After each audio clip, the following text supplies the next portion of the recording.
Welcome to Last Week in Legal AI. I'm your host, Tom Martin, and we're going to recap last week's top stories. But before we do, I want to let you know that you can get access to the full weekly news report by subscribing to my Substack, LAWDROIDmanifesto.com. You also get access to daily news updates, thoughtful articles, and podcast interviews with legal innovators. Let's recap last week's top stories, starting with Monday. So on Monday, President Trump dismissed Shira Perlmutter from the U.S. Copyright Office after she opposed Elon Musk's proposal to use copyrighted materials for AI training, raising concerns about intellectual property regulations. I'd also like to point out to you that on Monday, I interviewed Nicole Braddock, and she is an amazing visionary when it comes to incorporating human design into legal tech. And I highly recommend you check out our interview. Then in top news on Tuesday, California Judge Michael Wilner imposed a fine of $31,000 against two law firms for submitting a legal brief filed with fake AI-generated case citations and quotations. The judge condemned the undisclosed outsourcing of research to AI, stating, "No reasonably competent attorney should rely solely on AI-generated content without verification." I'd also recommend you check out an article that I wrote on Tuesday. It's called The Shrinking Ladder of Expertise, and it explores what's left for us as professionals when AI can do it better, faster, and cheaper. Then on Wednesday, Google DeepMind introduced AlphaEvolve, an AI-powered agent capable of inventing sophisticated new algorithms by pairing Google's Gemini large language model with evolutionary techniques. Remarkably, AlphaEvolve even broke a 56-year-old mathematical record for multiplying matrices.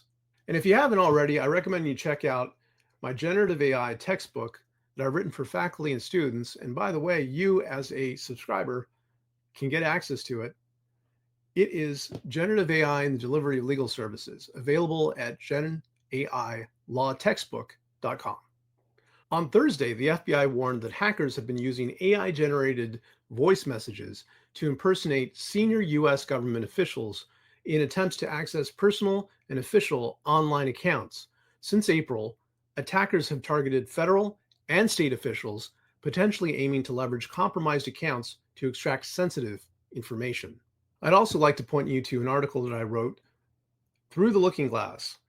It basically questions whether or not AI is capable of misleading us into aligning with its purposes rather than our own. Finally, on Friday, in yet another case of a fake legal citation, Anthropic's own lawyers apologized after admitting that the Claude AI chatbot fabricated a legal citation that they used in their court filing during the company's copyright dispute with music publishers.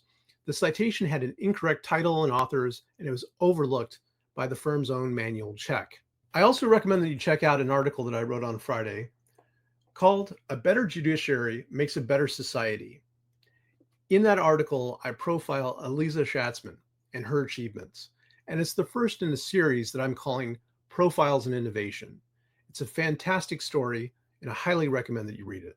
And I would be remiss, of course, if I didn't remind you about the upcoming American Legal Technology Awards. It's going to take place on October 15th at Suffolk University Law School in Boston, and it's going to take place the day before the Clio Cloud Conference. So if you're going to Clio, you're already there. Please join us. Don't miss it. Learn more by going to AmericanLegalTechnology.com. So that's it. Thank you so much for watching this edition of Last Week in Legal AI. See you next week.